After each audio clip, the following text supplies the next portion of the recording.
नमस्कार दोस्तों, मेरा नाम है शशांक और स्वागत है आप सभी का कॉर्पोरेट गाय यूट्यूब चैनल में। और आज इस वीडियो में हम बात करने वाले हैं बिजनेस कंटिन्यूटी प्लान। तो बिजनेस कंटिन्यूटी प्लान के बारे में आपने सुना ही होगा, आई एम श्योर, क्योंकि कोविड-19 के बाद बिजनेस कंटिन्यूटी प्लान की ज़रूरत बहुत ज़्यादा बढ़ चुकी है इंडस्ट्रीज़ में, और इंडस्ट्रीज़ बहुत ज़्यादा फोकस कर रही हैं इन चीज़ों पे। तो बिजनेस कंटिन्यूटी प्लान, अगर आप सिक्योरिटी प्रोफेशनल हैं तो आपको भी पता होना चाहिए कि बिजनेस कंटिन्यूटी प्लान क्या है और इसको कैसे इम्प्लीमेंट किया जाता है, कैसे प्लान किया जाता है, क्या क्या स्टेप्स इसमें इन्वॉल्व होते हैं, राइट। क्योंकि कोविड-19 के बाद जितने भी सिक्योरिटी इंटरव्यूज़ मैंने दिए हैं और जितने भी लोगों ने दिए हैं, उनमें से एक बात निकल कर सामने आई है कि इंटरव्यूज़ में बीसीपी को लेकर बहुत सारे क्वेश्चंस पूछे जा रहे हैं और कुछ लोगों को पता है, बहुत से लोगों को नहीं पता कि कैसे इस क्वेश्चन को डील करना है, right? So how do you plan for business continuity? What is business continuity plan? What are the steps involved in the business continuity plan? Or how do you handle a crisis? Or have you handled a crisis? So इस तरह के questions आ रहे हैं interviews में, तो उन सबको handle करने का एक ही तरीका है to understand business continuity plan. तो आज इस वीडियो में हम बात करने वाले हैं business continuity plan. Business continuity plan जिसको हम शॉर्ट फॉर्म में बोलते हैं BCP। तो BCP जो है बेसिकली ये दो पार्ट्स में डिवाइडेड है, राइट, दो पार्ट्स, और उसके बाद उसके सब पार्ट्स भी हैं जिसकी हम बात करेंगे। पहला है आपका प्लानिंग पार्ट, कि पहले इसको आपको प्लान करना पड़ेगा। दूसरा है आपका एग्जीक्यूशन पार्ट, राइट, उसको ग्राउंड में एग्जीक्यूट करना, राइट। तो प्लानिंग पार्ट और एग्जीक्यूशन पार्ट में क्या क्या सब टॉपिक्स हैं, सब पार्ट्स हैं, उसकी हम बात करेंगे। तो प्लानिंग पार्ट में क्या है, पहला प्लानिंग पार्ट है, पहला प्लानिंग ही है जिसको हम बोलते हैं readiness, to get ready for any emergency और क्राइसिस। और दूसरा है उसकी प्रिवेंशन, इसको कैसे प्रिवेंट करेंगे ऑन ग्राउंड, राइट।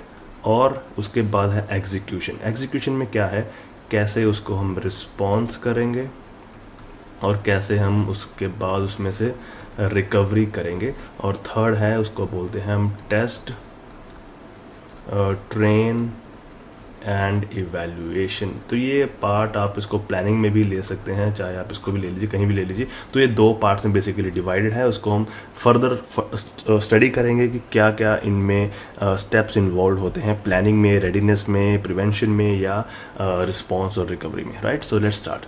सो पहला स्टेप जो है आपका बिजनेस कंटिन्यूटी प्लान का, जो कि है readiness, getting ready for any kind of emergency, right. तो इसमें क्या क्या स्टेप्स इन्वॉल्व होते हैं, लेट्स अंडरस्टैंड। पहला स्टेप इन्वॉल्व है इसमें अकाउंटेबिलिटी को असाइन करना, असाइन अकाउंटेबिलिटी,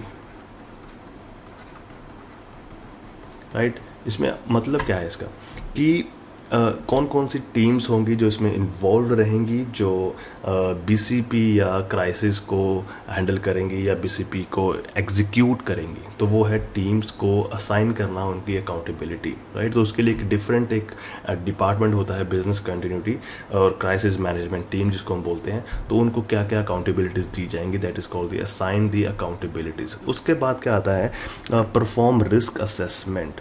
रिस्क असेसमेंट बहुत इंपॉर्टेंट है अगर आपको कोई भी प्लान एग्जीक्यूट करना है सक्सेसफुली। अगर आपको रिस्क असेसमेंट के बारे में नहीं पता, आप ये आई बटन पे जाके यहाँ पे वीडियो देख सकते हैं, राइट, कि रिस्क असेसमेंट कैसे किया जाता है। नेक्स्ट थर्ड स्टेप है आपका बिजनेस इम्पैक्ट एनालिसिस, जिसको हम बोलते हैं BIA, बिजनेस इम्पैक्ट एनालिसिस। तो what is business impact analysis actually? Business impact analysis होता है कि अगर कोई भी इमरजेंसी हुई, कोई भी डिजास्टर हुआ या कोई भी क्राइसिस होगा, तो उसका एक बिजनेस पर क्या इम्पैक्ट पड़ेगा। फॉर एग्जाम्पल, अगर एक किसी इंडस्ट्री की बात करें, कोई भी एक ऑर्गेनाइजेशन ले लीजिए, राइट, अगर उसमें आग लगती है तो उसका उस बिज़नेस पर क्या इम्पैक्ट पड़ेगा, कितना नुकसान होगा, कितने उसके स्टेक होल्डर्स जो है उनका नुकसान होगा, कितने शेयर्स डाउन चले जाएंगे, कितने असेट्स जो है उसके जल जाएंगे। तो वो क्या क्या इम्पैक्ट हो सकता है उस बिज़नेस के ऊपर, that is called business impact analysis, right. उसके बाद अगर आपको बिजनेस इम्पैक्ट एनालिसिस हो गया, उसके बाद आता है स्ट्रेटेजिक प्लानिंग। स्ट्रैटेजिक प्लानिंग, कि कैसे हम इन इम्पैक्ट्स को कम कर सकते हैं विद द प्लान। तो that is called strategic planning, right. उसके बाद फाइनल स्टेप होता है क्राइसिस टीम फॉर्मेशन। कौन सी टीम होगी और उस टीम में कौन कौन लोग होंगे, उसकी फॉर्मेशन करना। एक टीम का लीडर होगा, उसके नीचे उसके फर्दर टीम मेंबर्स होंगे, तो राइट, कि वो क्या क्या काम करेंगे, और फर्दर उनके नीचे और लोग होंगे जो एग्जीक्यूट करेंगे उस प्लान को। तो that is called crisis management, team formation, right? So this is the first step. This is called readiness. So I hope कि आपको पहला स्टेप समझ आ गया होगा. Signing accountability, risk assessment, business impact analysis, strategic planning and crisis team formation, right? So now let's talk about this step number 2. Step number 2 भी बहुत important है, क्योंकि प्लानिंग के बाद कोई भी प्लान सिर्फ पेपर पे काम नहीं करेगा, उसको आपको ग्राउंड में इम्प्लीमेंट करना पड़ेगा. That is called step number 2. इसको हम बोलते हैं प्रिवेंशन. प्रिवेंशन का मतलब क्या है, आप क्या समझते हैं, प्लीज़ कमेंट्स में आप बता सकते हैं what do you understand by prevention, right? So prevention मैं आपको समझा देता हूँ अपने पॉइंट ऑफ व्यू से, then you can also compare कि मैंने आपको क्या बताया था और आपने कमेंट्स में क्या लिखा था. What is prevention? प्रिवेंशन होता है किसी भी इंसिडेंट को होने से पहले ही उसे रोक देना. सो दैट इज़ द बिगेस्ट. आपने एक कहावत सुनी होगी, prevention is better than cure, right? कि बीमारी को प्रिवेंट करना is the best cure you can ever have. तो इसी तरह इंडस्ट्री में भी फायर को प्रिवेंट करना, राइट, और फायर को बाद में बुझाना, इन दोनों में बहुत डिफरेंस है, राइट? सो सबसे इंपॉर्टेंट है उसको प्रिवेंट करना. सो प्रिवेंशन कैसे की जाएगी? प्रिवेंशन के लिए पहले आपको प्लानिंग करनी पड़ेगी. तो प्लानिंग हमने ऑलरेडी स्टेप नंबर 1 में कर ली है. तो प्रिवेंशन के लिए उस प्लान को हमें ग्राउंड में इम्प्लीमेंट करना पड़ेगा. तो इम्प्लीमेंट कैसे किया जाएगा? इम्प्लीमेंटेशन के लिए पहला होता है कंप्लायंस विद द पॉलिसी. आपने किसी भी इंडस्ट्री में काम किया होगा तो कंप्लायंस बहुत इंपॉर्टेंट होते हैं हर इंडस्ट्री में. तो जैसे कि आपने बहुत सारे कंप्लायंस सुने होंगे. ओसास होता है, ऑक्यूपेशनल सेफ्टी, राइट? उसके बाद आपका इन्वायरमेंटल कंप्लायंस होते हैं, राइट? इन्वायरमेंटल होते हैं, आपके क्वालिटी के होते हैं, राइट? आपके कंपनी के खुद के एथिक्स होते हैं जिसको आप फॉलो करते हैं. तो इन सब के साथ कंप्लायंस, यानी कि जितने भी लोग या जितने भी एक्टिविटीज़ उस इंडस्ट्रीज़ में हो रही हैं, वो उन कंप्लायंस को फॉलो करनी चाहिए.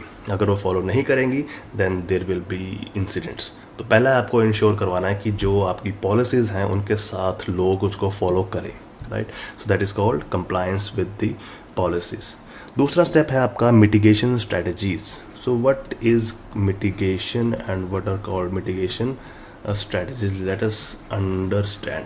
तो क्या होता है, पहले आपने प्लान किया था स्टेप नंबर 1 में रिस्क असेसमेंट. तो जब आप रिस्क असेसमेंट करते हैं तो उसमें आप कुछ थ्रेट्स को आइडेंटिफाई करते हैं, राइट? जो कि मैंने आपको उस वीडियो में बताया है, आप देख सकते हैं. थ्रेट्स आइडेंटिफाई करते हैं और उन थ्रेट्स को कम करने के लिए आप कुछ प्लान बनाते हैं कि भाई मेरी कंपनी में अगर चोरी होगी तो मैं उस चोरी को इस तरह से रोक सकता हूँ.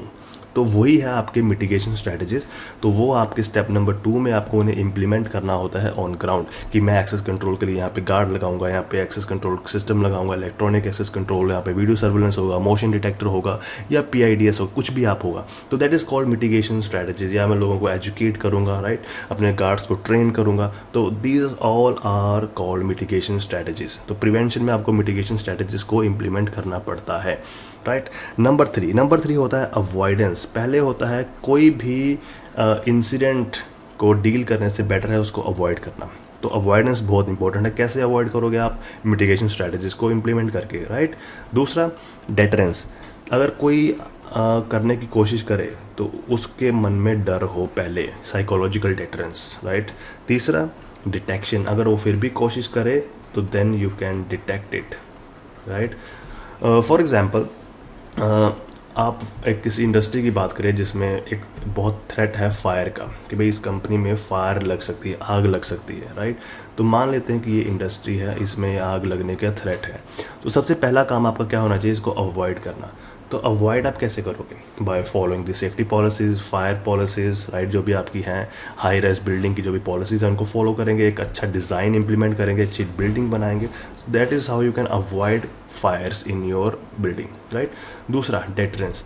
अगर कोई उसको ना फॉलो करे then you should have penalising policies कि भाई आपको अगर कंप्लायंस फॉलो नहीं करेंगे देन आपके साथ ये एक्शन लिया जाएगा आपके ऊपर. That is called deterrence. तीसरा डिटेक्शन. अगर आग लग गई तो उसको फैलने से पहले ही डिटेक्ट करने के लिए आपके पास फायर सेंसर्स होने चाहिए जो फायर को सेंस कर सकें, स्मोक सेंसर्स होने चाहिए, राइट? कैमराज होने चाहिए, जो भी है.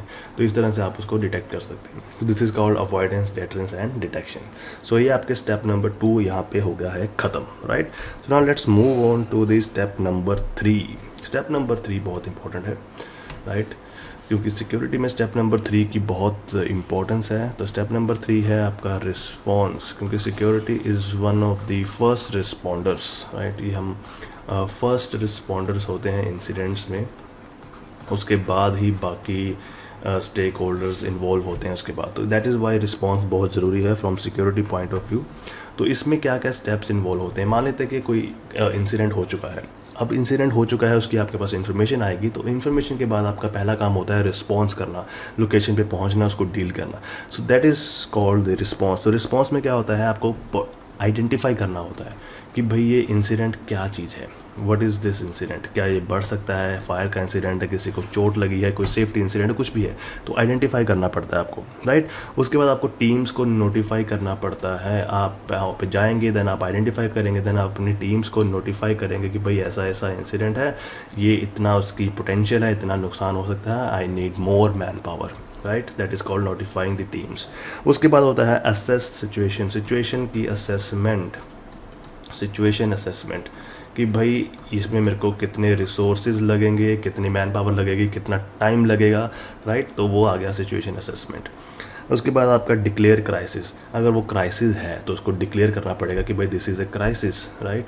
इसमें हमें, क्योंकि डिक्लेयर जब तक आप नहीं करेंगे तब तक आप क्राइसिस मैनेजमेंट प्लान को इम्प्लीमेंट नहीं कर पाएंगे। That is called business continuity plan, right.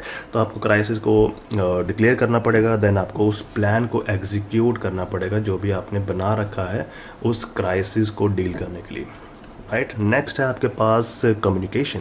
अब कम्युनिकेशन बहुत इंपॉर्टेंट है, क्योंकि जब आप क्राइसिस डिक्लेयर करते हैं तो आपको उन सभी स्टेक होल्डर्स को इन्फॉर्म करना पड़ता है जो कि उस क्राइसिस से इम्पैक्ट हो सकते हैं। आपको एम्प्लॉयज़ को इन्फॉर्म करना पड़ेगा, आपको नियर बाई इंडस्ट्रीज़ को इन्फॉर्म करना पड़ेगा, राइट। एम्प्लॉयज़ हो गया, नियर बाई इंडस्ट्रीज़ हो गई, एम्प्लॉयज़ की फैमिलीज़ हो गई, राइट, मीडिया हो गया, राइट। तो ये सब आपको इन्फॉर्म करना पड़ेगा, कम्युनिकेशन करना पड़ेगा, राइट। उसके बाद फाइनल स्टेप है रिसोर्स मैनेजमेंट। उसके बाद जो भी आपके पास रिसोर्स आ रहे हैं उनका सही से मैनेजमेंट करना, उनको सही से यूज़ करना, ताकि आपको रिसोर्स स्कार्सिटी, रिसोर्स की कमी ना हो।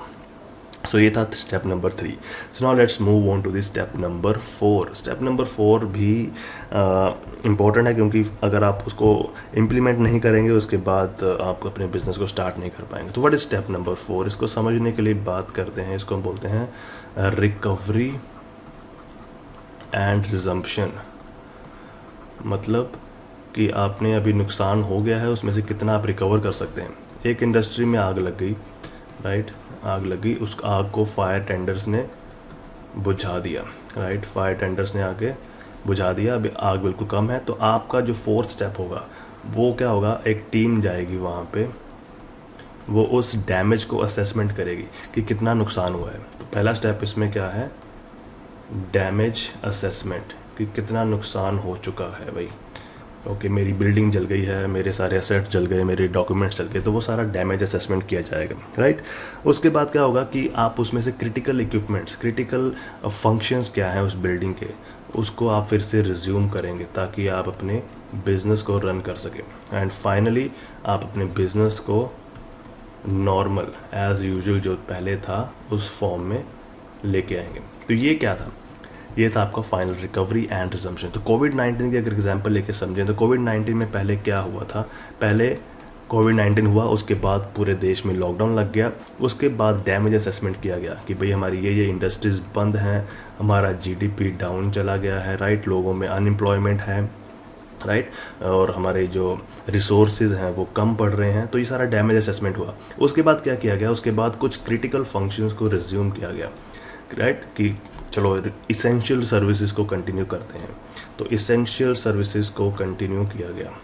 तो ये था आपका रिज्यूम, जो मैंने आपको बोला था, रिज्यूम क्रिटिकल इक्विपमेंट्स, तो इसेंशियल सर्विसेज। उसके बाद क्या किया, धीरे धीरे लॉकडाउन को कम किया गया और अपनी जो एक्टिविटीज़ तो एज़ यूजुअल शुरू हो गई फिर से।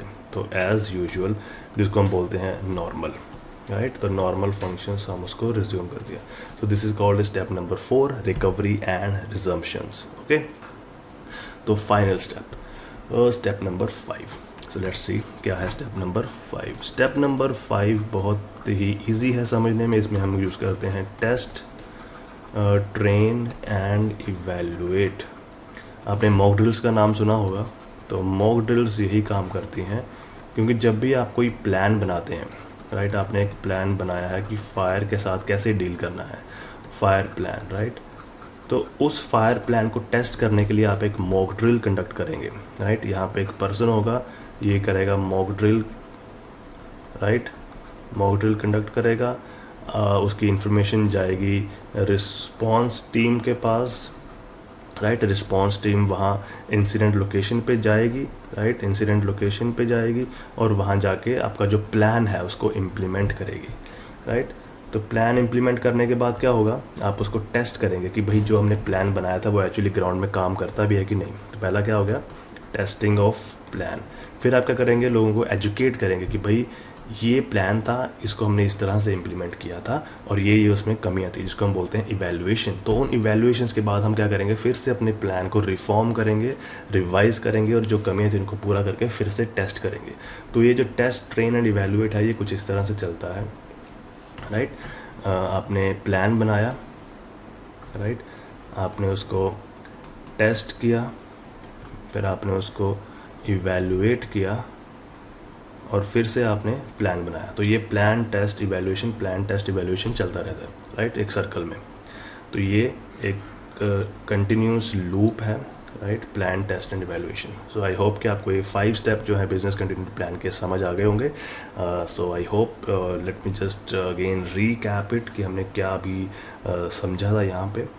तो पहला स्टेप आपका था, जो पहला स्टेप था आपका प्लानिंग, राइट। दूसरा था आपका प्रिवेंशन, तीसरा था आपका रिस्पॉन्स और फोर्थ था आपका रिकवरी और फिफ्थ था आपका टेस्ट, ट्रेन एंड इवैल्यूएशन। तो ये थे आपके 5 step, 1 2 3 4 and 5। So I hope कि अब ये वीडियो देखने के बाद आप इंटरव्यूज़ में BCP को अच्छे से डिफाइन कर पाएंगे, एक्सप्लेन कर पाएंगे। So thank you very much for watching this video and don't forget to like, share and subscribe. Thank you very much.